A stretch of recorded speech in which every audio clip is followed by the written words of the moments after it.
Welcome to Spectrum News at 4. I am Emmett Young James coming to you live from Uyo. Let's take a look at today's headlines.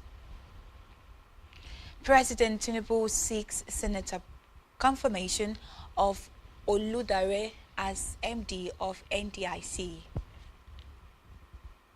Senate okayed Rivers 2025 budget for second reading. Plus, U.S. President Donald Trump says Golden Dome free for Canada if it becomes 51st state. We'll bring you details of these stories and more in just a moment.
Manifested to confirm the nomination of Kabir Sabo Kataka for the position of Executive Director in the corporation.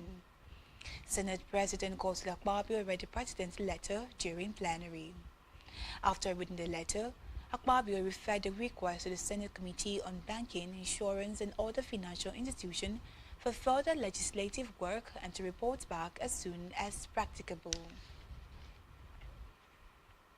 In the meantime, former All Progressive Congress APC chairmanship candidate in Kanka local government area of Plateau State, James Golan, has praised President Bola Tinubu and Professor Natiwa Yilwata for their outstanding leadership, which he says is drawing political decampees into the APC from across Nigeria.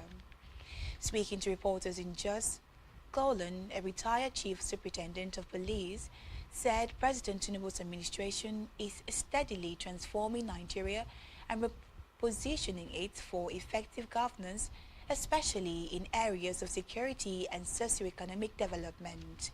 He noted improvement in the security situation across the Northeast, Northwest, and Middle East regions, attributing them to President Tinubu's commitment to protecting lives and property. Meanwhile, Golan also warmly welcomed new members defecting to the APC, saying the growing support reflects the party's strong momentum ahead of the 2027 general election. He also emphasized that the APC is strategically planning to reclaim power in Plateau State and expand its national dominance. In the meantime, President Bola Tinubu has arrived in Lagos ahead of today's 50th anniversary of the Economic Community of West African State. The presidential plane convening Tinubu landed at the Murtala Mohammed International Airport, Ikeja, at 4:15 p.m. yesterday. The president was received on arrival by a delegation led by Lagos State Governor Babajide Sanwo-Olu. There was also a military honor for the president.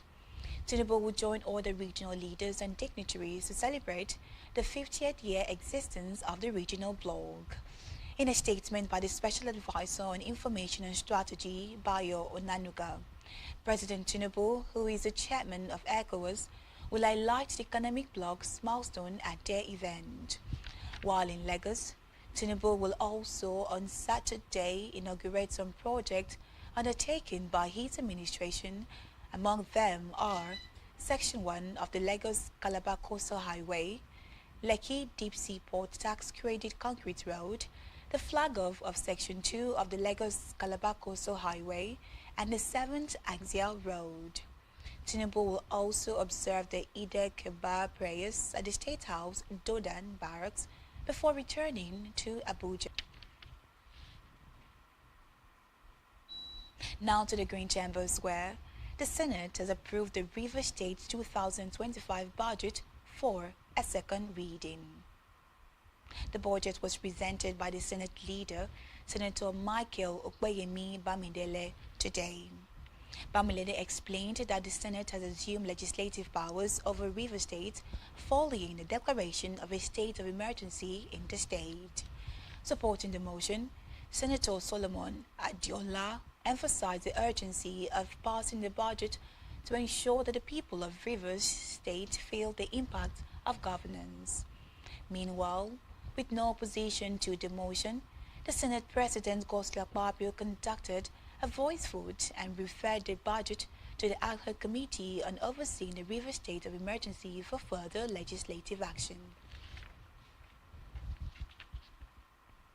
We move now to the Green Chambers, where the House of Representatives today resolved to investigate the alleged diversion, non-disclosure and mismanagement of student loan disbursement, as well as non-compliance with the Student Loan Act 2024.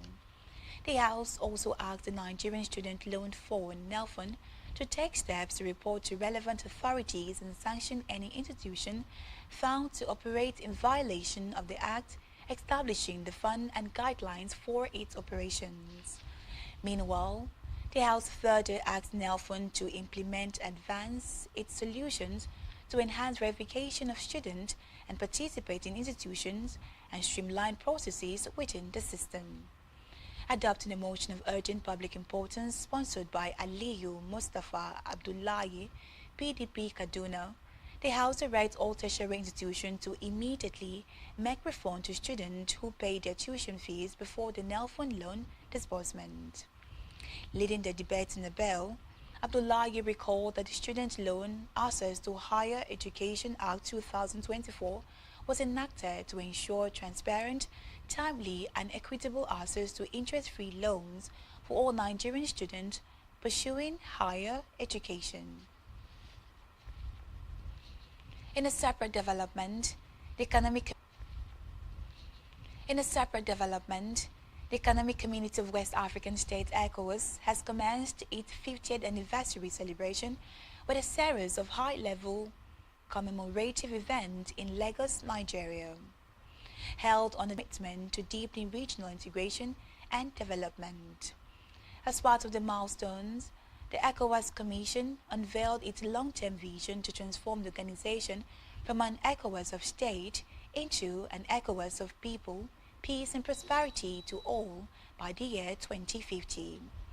The plan aims to empower the region's estimated 300 million citizens to take ownership of the vision and play active roles in shaping the community's future. In education, the U.S. government has suspended the scheduling of new interviews for student visa applicants worldwide as it considers strict vetting of applicants' social media profiles. The directive was issued by the U.S. Secretary of State Marco Rubio in a cable sent out to diplomats worldwide. According to report, this means that U.S. Embassy in Nigeria and many other countries will stop setting up new interview appointments for people who want to apply for student visas, such as an FA visa, although this is only temporary. During this period, no new applicants will be able to schedule an interview, which is a required step in the student visa process. Meanwhile, Rubio ordered that interviews that have already been scheduled can proceed, stating that the guidance on social media vetting is expected in the coming days. Thousands of Nigerian students, undergraduate and postgraduate programs, with more seeking to join them. Away from that, Rivers State Administrator Vice Admiral Iborite Ibas says the elite, elders and religious failed the state by not acting proactively to end the face-off between suspended Governor Similaye Fubara and Federal Capital Territory Minister Nyesom Wike. Ibas said instead of being neutral, many of them took sides and fueled tension in the state. He further laid the blame just as stakeholders under the aegis of social action Nigeria called for urgent resolution of the face-off that resulted in the position of a 6-month emergency rule on the state and appointment of Ibas as administrator of the state in March by President Bola Ahmed Tinubu. The administrator, who spoke during a public lecture titled River State Yesterday, Today and Tomorrow, a search for sustainable peace and opportunity for development. He highlighted the state's journey and the urgent need to overcome political divisions in the state.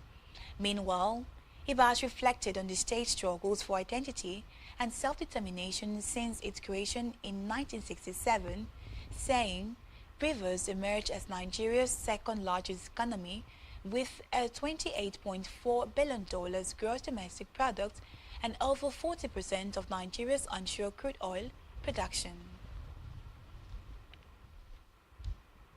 Back here, Governor Moino, who has reaffirmed his determination to link all parts of Akwa Ibom State to the capital, just as he is taking decisions that will effectively link the state to Abuja. Speaking during the commissioning of the 14.28-kilometer Ikodu-Bo-Odot Road, a critical link between Sudubium and Sedatai local government areas, the governor, who assured of maximum service to the entire people of the state, maintained that irrespective of the location of the political pendulum, he will continue to pursue their rights agenda in the interest of a united Akwa Ibom. The governor acknowledged few spurs of the road that have been brought to his notice and promised to give attention to those new concerns. Speaking earlier on behalf of both local government areas, the chairman of Nsudibium, Alfred Charles, described the governor as a pride of Nsudibium and the son of the land of fulfillment, pledging the unwavering support of Nsudibium people until the end of his tenure. In the meantime, Governor Moino has assured that only qualified persons, irrespective of political affiliations, will be employed to fill vacancies in Akwa Ibom State Civil Service. He said, already his administration is preparing to recruit 1,000 medical workers to meet the emerging demands of the state healthcare sector. Governor spoke while inaugurating a module health center at Ikodekwere in Sudibium local government area. Eulogizing a model facility he is instituting across the state, Governor urged local government chairmen to come out and partner with his administration for replication of these projects in more communities, while thanking the Commissioner for Health, Dr. Ekem Emmanuel John, for doing his job passionately. In his goodwill message, President of the Nigerian Association of President Doctors, Dr. Tokbe Zenith, expressed admiration for the pace of development under the Moino administration. Meanwhile, the Akwa Ibom State government is set to commence screening for the payment of the fifth tranche of the outstanding 7.5 contributory pension to beneficiaries in 3 more local education authorities in the state. According to a public service announcement signed by the head of civil service of Akwa Ibom State, Elder Efyong Essien, the screening exercise will commence on Thursday, 29 May 2025. The 3 local education authorities, LEAS, concerning the current tranche include Ukanafun, Nonguko, and Obotokara local education areas. The announcement has directed beneficiaries from Ukanafun local government to report for screening exercise at Central School, Ikodakba Nkuk, Ukanafun local government area from 10 o'clock in the morning. Similarly, beneficiaries from Nonguko local education authority will be screened at Conference Primary School in Yongokbong, Nonguko local government area, while those from Obodakara are to report for screening at Sacred Heart Primary School, Ikwen, Obodakara local government area at the same time. In another development, Next of kin of deceased beneficiaries of the outstanding 7.5 contributory pension from Esienudam, Etemekbo, Ikono, Ikodabasi, Nsedatai, Oron, Mbo, Nsudubium, and Uran LEAS have been invited to appear for final clearance and refund of their fund due to their deceased relations. Let's move now to Africa, where a new cholera outbreak in Sudan has reportedly killed 172 people and infected more than 2,500 over the past week. Most cases were reported in Sudan's capital, Khartoum, and its twin city of Omdurman, and was also detected in other provinces across the country. Newsmen report that Sudan's healthcare facilities were unable to cope with the surge of patients. According to Sudan's coordinator for MSF, Joyce Barker, the cholera spike began in mid-May with medical teams treating almost 2,000 suspected cholera cases in the past week alone. She called for the united response, including water, sanitation and hygiene programs and more treatment facilities. On the foreign scene, the Japanese government has asked local universities to consider President Donald Trump seeks to force Harvard to hiring, and Hayashi also said in a recent interview with newsmen that the University of Tokyo, among the Japan's most proposed Golden Dome missiles, Canada had expressed interest in joining the missile system planned. However, it would cost Canada $61 billion to be part of the system. Recall that Trump announced plans for the Golden Dome system, stating that it would eventually cost around $175 billion and would be operational by the end of his term in 2029. Still to come in the news. Djokovic cruises into French Open second round. Stay tuned for details of this in just a moment.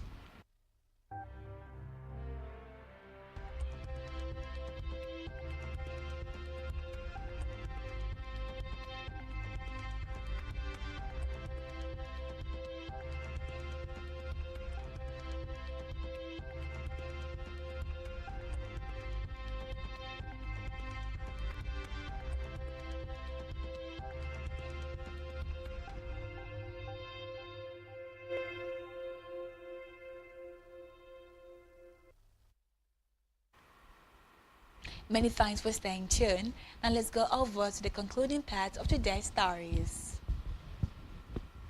On the business news, the Attorney General of the Federation AGF and Minister of Justice Lateef Fagbemi says the economic and financial crimes recovered a sum total of 277 billion naira and $105 million in 2024.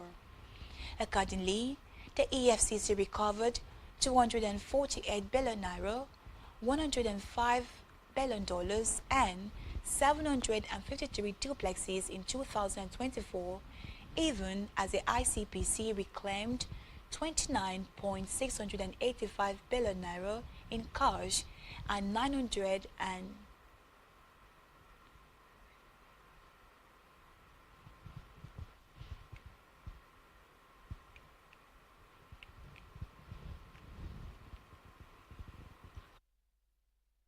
Fagbemi at an asset recovery summit on Monday at the Abuja Continental Hotel said Nigeria has successfully repatriated significant funds from abroad, reinforcing the country's commitment to financial accountability.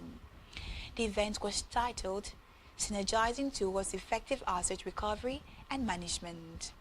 He also said the National Drug Law Enforcement Agency, NDLEA, has intensified its efforts in seizing assets linked to drug-related crimes, ensuring that illicit proceeds do not fuel further criminal activities.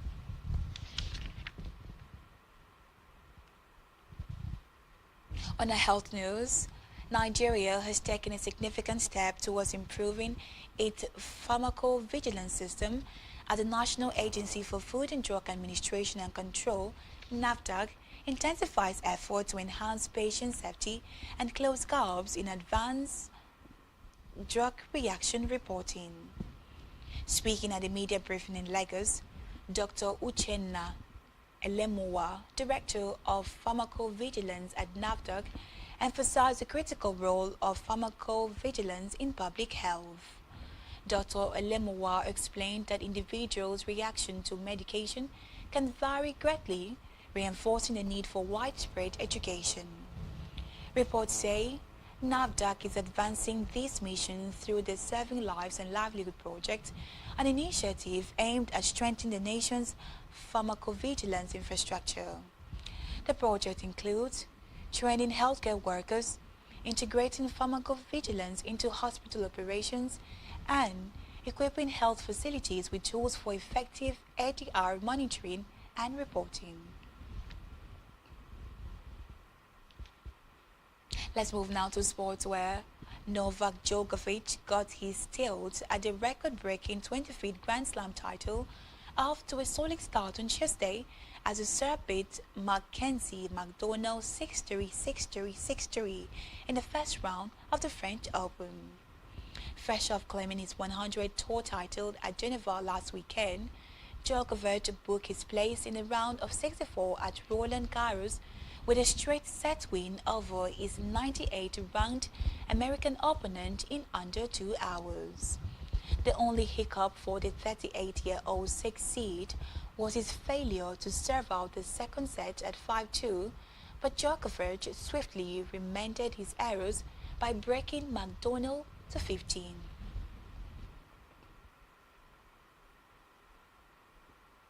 Still in sport, events scheduled for today at the 22nd National Sports Festival gradually commenced nearly 4 hours behind schedule following the reopening of the Games Village at Babcock University by protesting Ogun State athletes. Reports say the athletes had earlier blocked the gates of the Games Village, leaving several participants stranded in protest over unpaid allowances. They began a demonstration as early as 5:30 a.m. and reopened the gate at 12:43 p.m. It was also reported that the athletes received payments of 40,000 naira as promised by Governor Dapo Abiodun, along with an additional 140,000 naira as their festival allowance. Meanwhile, the athletes insisted that the agreed allowance was 210,000, calculated at 15,000 naira per day over a 14-day period. On entertainment news, actress Sarah Martins has issued a public apology to Afrobeat star Davido following a misunderstanding about his five-star food venture. Martins had previously advised Davido on Instagram, suggesting that the venture, which she believed was a restaurant, should have been named after his wife, Choma, known for her culinary skills. She expressed admiration for the couple, stating her comment came from a place of love, not hate. Davido swiftly clarified that five-star food was not a restaurant, but a promotional campaign with food court app for his album 5, and he demanded Martins remove Choma's photo from her post. In response, Martin posted an apology video on Instagram, admitting she was misinformed by a post from a food blogger. She also expressed regret for any perceived disrespect, emphasizing her status as a die-hard fan of Davido and Choma.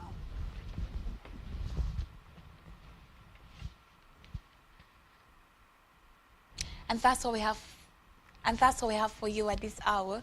Do ensure to follow us on social media and subscribe to our YouTube channel, all of which you can find on our website at spectrumtvlive.ng. I am Emedion James, and you've been watching Spectrum News at 4. Do enjoy the rest of your day. Bye for now.